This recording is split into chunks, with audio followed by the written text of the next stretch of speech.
बेरोजगार छो साहिब रोजगार मांगना छा। बेरोजगार छो साहिब रोजगार मांगना था। हाथ जोड़ी जोड़ी बार बार बोलना छा। हम भीख नहीं मांगना अधिकार मांगना छा। बेरोजगार छो साहिब रोजगार मांगना छा। नमस्कार, नेशन वन देख रहे हैं आप और मैं हूं आपके साथ ऋषभा। आज हमारे साथ स्टूडियो में मौजूद है सुरेंद्र राणा, जो कि उत्तराखंड फॉक सिंगर है। सुरेंद्र राणा इस वक्त सुर्खियों में है अपने एक गाने को लेकर, जिसका नाम है रोजगार मांगना। तो सुरेंद्र राणा जी, बहुत बहुत स्वागत है आपका नेशन वन। नमस्कार। नेशन वन के सभी दर्शकों को और पूरी टीम को मेरे बहुत बहुत आभार, जिन्होंने मुझे जो है आज। सुरेंद्र जी, शुरुआत करते हैं, लेकिन शुरुआत पहले आपके उसी गाने से जो इस वक्त चर्चा में है। ठीक है, 4 पंक्तियां मैं चाहूंगी आप सुनाएं। बेरोजगार छो साहिब रोजगार मांगना छा। बेरोजगार छो साहिब रोजगार मांगना था। हाथ जोड़ी जोड़ी बार बार बोलना छा। हम भीख नहीं मांगना अधिकार मांगना छा। बेरोजगार छो साहिब रोजगार मांगना छा। सुरेंद्र जी, मैं चाहूंगी आप दर्शकों को इसका एक बार मतलब हिंदी में भी समझाएं कि आखिर इन पंक्तियों का जो मतलब है वो क्या है। ये एक पीड़ा है। आज का जो यूथ है हमारा, यंग, जैसे कि आप लोग देख रहे हैं बहुत सारी चीज़ें चल रही है। कभी भर्ती पे लगातार हमारे प्रदेश का और प्रदेश ने पूरे देश की एक पीड़ा बन चुकी है। जो यंग यूथ हमारा पढ़ाई लिखाई करके पूरी डिग्री करके बहुत उम्मीदों के साथ ये तैयारी करता है कि नौकरी, और अभी बहुत बड़ा एक आंदोलन उत्तराखंड में भी हुआ, बार बार हो रहे। तो ये उन भाइयों का एक दर्द है, बहनों का एक दर्द है, जो मन बहुत उम्मीद के साथ अपने लिए रोजगार के सालों साल गुजार दिए, कोचिंग करके, तैयारी करके, पढ़ाई लिखाई करके, और बहुत दूर दराज के क्षेत्र में, पहाड़ों में, जो लैंप के उजाले में भी पढ़ के जो लोग, जिन माँ बापों ने अपने बच्चों को सोचा कि यार कल हमारे बच्चे का फ्यूचर अच्छा होगा, तो जब लास्ट में जब हम देखते हैं कि पेपर बिक जाते हैं, और जब एग्ज़ाम देने के बाद जब रिजल्ट आने की आप लोग उम्मीद करते हैं, हाँ बच्चे, तो पता चलता है कि वो पेपर पहले ही उसका सौदा हो चुका है। जी, आपने अपने इस गाने में बेरोजगार संघ के जो अध्यक्ष हैं बॉबी पवार, और बेरोजगार संघ द्वारा जो प्रदर्शन किया गया है उसके भी कुछ दृश्य दर्शाए हैं। तो वो क्यों दर्शाए हैं, या उस पर आप क्या कहना चाहेंगे? वो दृश्य हमने इसलिए दर्शाए हैं, वो बॉबी पवार जो बेरोजगार संघ का नहीं है, वो एक युवाओं की आवाज़ है। और हर वो युवा बॉबी पवार है जिन जो पढ़ाई लिखाई करके, जिनके साथ मतलब मैंने भी देखा, मैंने भी आपके चैनल के माध्यम से भी, न्यूज़ के माध्यम से देखा, बहुत बेरहमी के साथ युवाओं के ऊपर लाठी बरसाई गई और दौड़ा दौड़ा कर गलियों से निकाल कर उनको पीटा गया, लहूलुहान किया गया। उस पीड़ा को मैं एक लोक गायक गीत गाना केवल एक मकसद हमारा नहीं है। हमारा मकसद रहता है कि हम लोग पलायन की पीड़ा को उठाएं। पहाड़ में जिसके साथ भी, किसी के साथ भी अन्याय है, जो युवाओं की आवाज़ को कुचला जा रहा है, लगातार रोजगार के लिए जो लड़ाई लड़ रहे, कई सारे ऐसी चीज़ें हैं जिसको मतलब बड़ी ताकतवर जो लोग हैं उसको कुचलने का काम कर रहे। अंकिता, मैं आपको कहना चाहूँगा, अंकिता भंडारी के साथ इतना बड़ा उत्तराखंड देवभूमि में इस तरीके का हुआ, हमने उसको भी गाया। मैं कहना चाहूँगा कि मुझे हर बार रस्टिकेट कर दिया जाता है।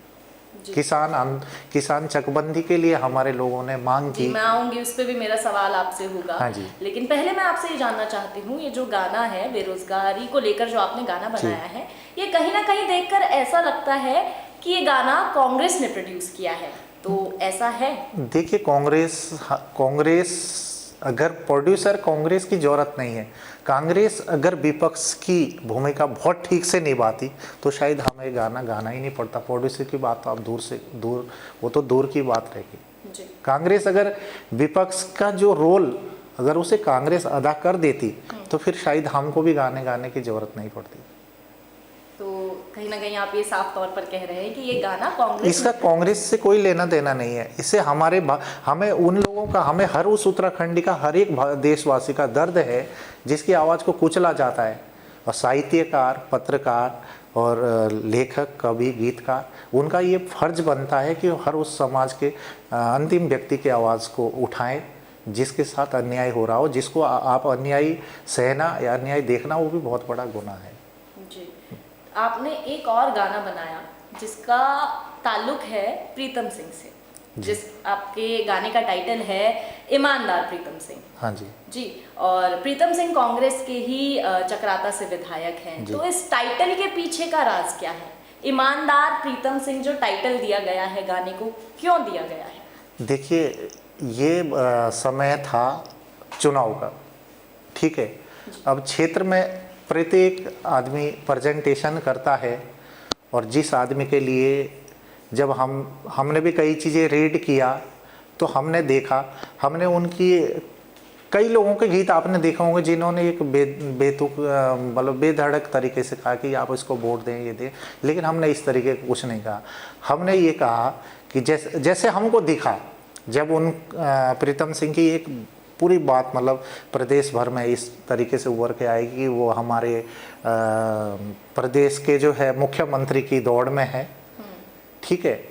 और मेरा भी एक फर्ज बनता है कि भाई मेरा एक क्षेत्र है, हम बहुत छोटा सा क्षेत्र है, हम लोग जनजाति के लोग हैं, बहुत गरीबी में हम लोग पले बड़े हैं। तो मुझे लगा कि अगर मेरे क्षेत्र का, एक उस जनजातीय क्षेत्र का, आज तो बहुत बड़ी बात है हमारे लिए, जो हमारे राष्ट्रपति है देश की, वो हमारे जनजातीय समुदाय से है। हमें इससे बड़ी खुशी हमारे लिए और कोई हो ही नहीं सकती। लेकिन प्रीतम सिंह, जब मुझे लगा कि हाँ यार, प्रदेश भर में या कांग्रेस सरकार हमारे क्षेत्र से, जनजातीय क्षेत्र के व्यक्ति को देश का मुख्यमंत्री बनाना चाहेगी, तो इसलिए हमने वो चीज़ें देखी। और कभी भी मतलब हमने गौर किया कि हाँ, जो उनकी एक अपनी एक बात या कोई भी आदमी जाए तो मतलब साफ़ सुथरे तरीके से उसको ट्रीट करते हैं। और ख़ास हमारा आंदोलन चल रहा था कलाकारों का जी, विरासत के खिलाफ, आपको शायद पता नहीं होगा। हम 10 बजे रात को उनके पास गया, हम लोग गए, पूरे उत्तराखंड के कलाकार, जब विरासत के लिए जो उनकी टीम थी, उन्होंने कहा कि उत्तराखंड के कलाकारों से हमको कोई फ़ायदा नहीं है और उनको हम पार्टिसिपेट नहीं कराएंगे।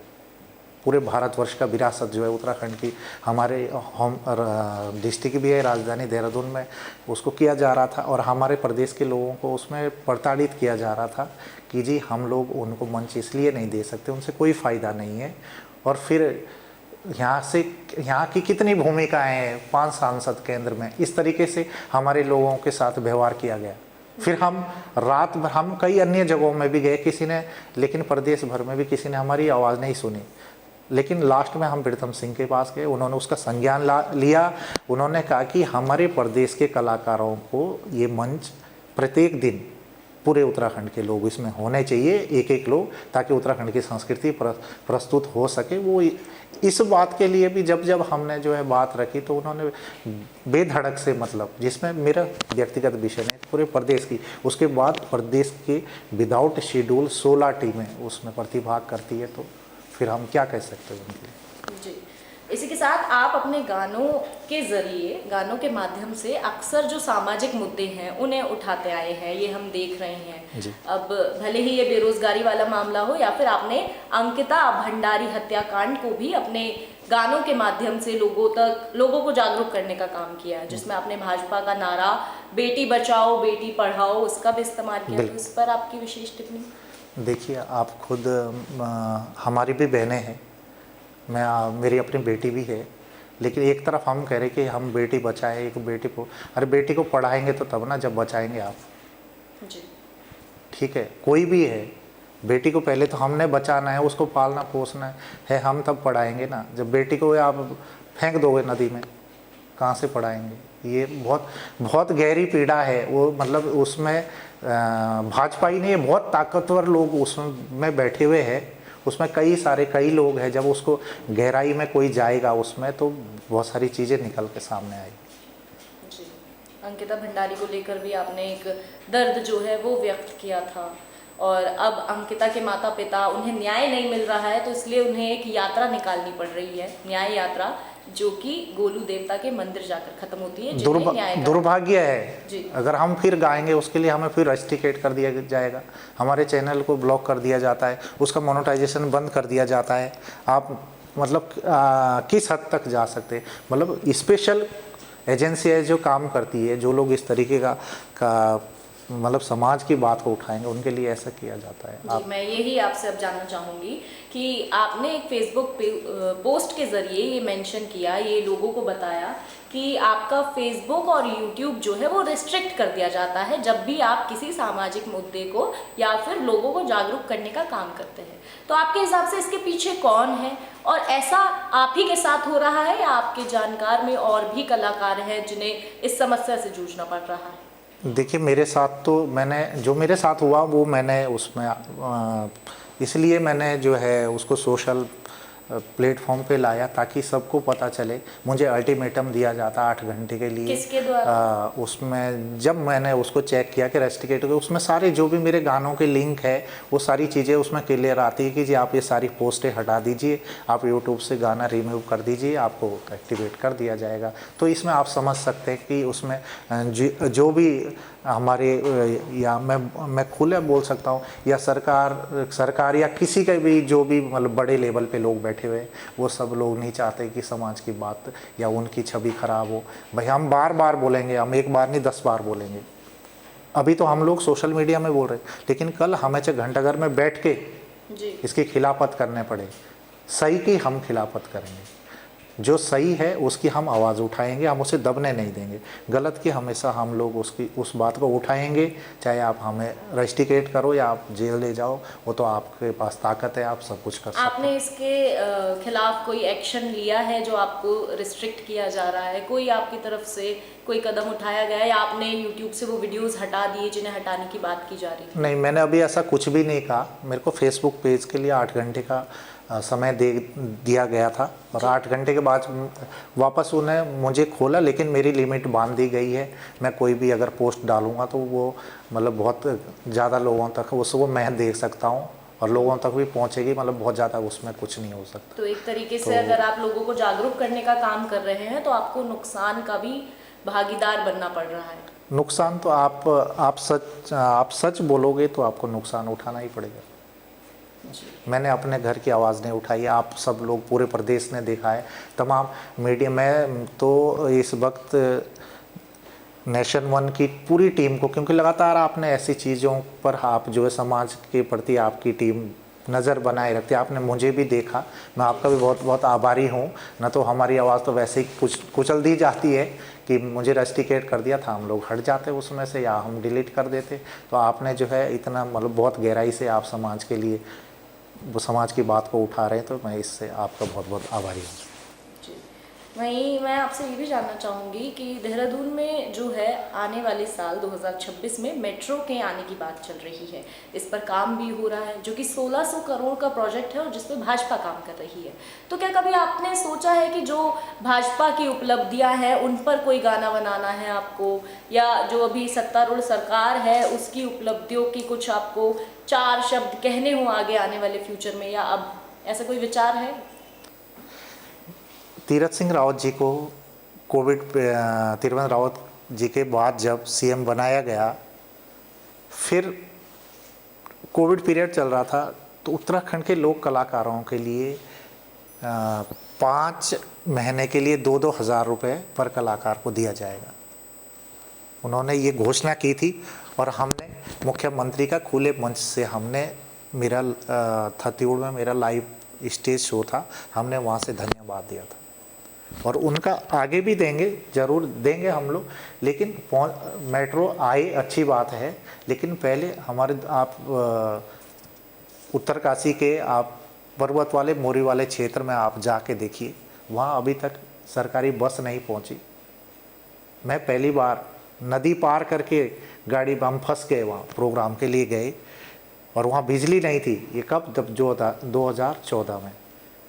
इस टाइम मुश्किल से वहाँ गाड़ी बड़े मुश्किल से गाड़ी जा रही है, अगर पहुंच जाए तो हम ज़रूर, जो अच्छाई का, हम लोग अच्छाई के भी साथ हैं, लेकिन अगर जो कांग्रेस के टाइम पे ये बेरोजगार लोग बैठे हुए थे धरने पे, उस टाइम भी मैंने गीत गाया था, युवा मांगे रोजगार। जी, मैं चाहूंगी 4 पंक्तियां आप इस गाने की भी सुनाएं। युवा मांगे रोजगार, सब भी मांगे रोजगार, युवा मांगे रोजगार, सब भी मांगे रोजगार।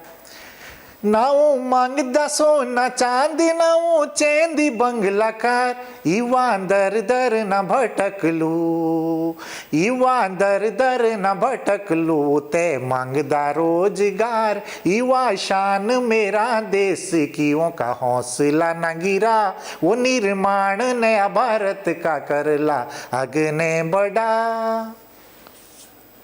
मैंने तब भी गाया, ऐसा नहीं है हम लोग किसी पार्टी के लिए काम मैं बिल्कुल नहीं करता हूँ, लेकिन प्रीतम सिंह की बात आपने कही तो मुझे एक सौभाग्य था कि भाई अगर उत्तराखंड का, प्रदेश का मुखिया हमारे जनजाति क्षेत्र का होगा, इतना हम लोग बहुत दूर क्षेत्र से 210 किलोमीटर हम यहाँ से जाते हैं। आप मेट्रो की बात छोड़िए, हम लोग राजधानी में है, एकमात्र रोडवेज बस वहाँ तक जाती है और वो सुबह 5 बजे, उसके बाद क्या स्थिति है आप जब क्षेत्र में कभी जाएंगे तो आपको पता चल जाएगा। खैर, आपके नजरिए से अभी भाजपा ने विकास किया है राज्य में, उत्तराखंड में, या नहीं, उस पर आपकी क्या टिप्पणी है? देखिए, विकास, अब विकास की मैं बात करता हूँ, विकास का भी मैंने एक लाइन इस गीत में विकास की गाई है मैंने, उसको बहुत गौर से मैं गाना चाहूँगा। वो है, विकास खोजणु छा तुमने भी देखी क्या, उते पहाड़ आने को जानी बाटो भूली गए ना, परदान मां बोली मत रीत बोली द्यावा, अर्जी लिखी लिखी मेरो हाथ थकी गए ना, एक दुई बार नी बार बार में लिखना छा, बेरोजगार छो साहिब रोजगार मांगना छा। विकास, आप पहाड़ में जाइए, जो वास्तविक वहाँ का आदमी वो तरस जाता है, वो अपनी पेंशन के लिए तरस जाता है, जो पेंशन वहाँ समाज कल्याण से उनको उम्मीद रहती है कि यार हमें 1000 रुपये मिलेगा, तो उनके लिए बहुत बड़ी सहायता है वो 1000 रुपये भी। विकास, मैंने विकास की भी बात की है उसमें, वो विकास को ढूंढते, वो विकास है कहाँ? जी, तो ये जो आपने 4 पंक्तियां गाई हैं, इनका एक बार विस्तार से जो मतलब था वो हमारी जनता को बताएं। पहाड़ का हर एक आदमी, वो जो आप देहरादून में बैठ के आकलन करते कि ये है विकास, वो है विकास, यहाँ न्यूज़ चैनल है, वहाँ पे लाइट नहीं जाती है, वहाँ पानी नहीं आता है, अरे घर घर नल तो लग गया, लेकिन बात तब होगी जब उसमें जल आएगा, आप तब विकास की बात कीजिए। आपने लाइनें बिछा दी बिजली की, तब जब वहाँ पे लाइट जले तो तब बात होगी। आप हर घर नल की बात करते हैं, जल की बात करते हैं, अरे नल तो आपने लगा दिया बिना टोंटी के और उसमें जल आए तब बात होगी ना, तब विकास आप समझिए। आप, मैं मतलब बहुत वो नहीं, लेकिन कुछ चीज़ें अच्छी भी हो रही है धीरे धीरे, लेकिन पहाड़ का आदमी जो जिसका विकास होना चाहिए उसका विकास कहाँ है, वो पीछे, वो सब लोग बहुत दूर। सुरेंद्र जी, जो उभरते कलाकार हैं उत्तराखंड के, उनके लिए आप एक गायक होने के नाते, एक कलाकार होने के नाते क्या एक ऐसी सलाह देंगे या एडवाइस? मेरी सलाह यही है सभी कलाकारों के लिए कि संस्कृति के साथ साथ हमें क्षेत्र का जो हमारा खान पान, रहन सहन, खाना, वो भी लुप्त हो रहा है, उसकी तरफ भी ध्यान दें और ज़्यादा से ज़्यादा सरोकार। और हमें खाली गीत गाने से मतलब नहीं, हमने गीत गाया यूट्यूब में डाल दिया, लेकिन हमें हर पहलू को हमने देखना है ताकि हमारा समाज, जो हमारे समाज की कुछ चीज़ें जो ख़त्म लुप्त हो जा रही है, लगातार निरंतर सरकार कह रही कि हमने इतना पैसा लगा दिया, वहाँ ये कर दिया, वो लेकिन फिर भी चीज़ें हमारी जो है वो समाप्त हो ही जा रही है। जैसे कि किन चीज़ों की आप बात कर रहे हैं? ग्रामीण क्षेत्रों में आप देखिए, वहाँ पे शिक्षा जो है वो बिल्कुल ख़त्म के कगार पर है। कई स्कूल है, कुछ पहले ही बंद हो चुके हैं, कुछ बेसिक तौर पर वो भी बंद होने वाले हैं। तो उसमें कुछ हमें इस तरीके का सरकार को लगातार हम लोग ये जगाने के लिए काम करते हैं कि आप वहाँ जाके देखें। तो हमें वो चीज़ें, वहाँ का वास्तविकता, वहाँ की दर्द क्या है, वो चीज़ हमने उठा के लानी है, ताकि हमारे जो मीडिया के साथी है वो लोग भी उसको दिखा पाएँ, और सोशल मीडिया का भी हमारे पास प्लेटफॉर्म है, और सरकार उस तक जाए, और मतलब हकीकत जो है सरकार अपने रवैये से वाकिफ़ हो कि यहाँ से देहरादून में बैठ के आप कल्पना कर देते हो कि ये हो गया, लेकिन उस जगहों की कल्पना, वहाँ पहुँच के अगर कल्पना हो तो ज़्यादा बेटर है। जी, साथ ही कलाकारों को एक बार फिर से मैं चाहूँगी कि आप गाना कैसे बनता है या कितना प्रोडक्शन लगेगा, उससे रिलेटेड अगर आप कोई एडवाइस देंगे। आज की डेट में गाना बनाना बहुत, मतलब एक मैं देख रहा हूँ कि एक बहुत अच्छा, मैं चाहता हूँ बहुत अच्छे कलाकार, नए भी यूथ बहुत अच्छा आज की डेट में आ रहे। एक अच्छा प्लेटफॉर्म, बहुत आसान प्लेटफॉर्म उनके लिए सोशल मीडिया में है, और यूट्यूब का प्लेटफॉर्म है, काफ़ी सोशल नेटवर्किंग है जो बहुत इजी है।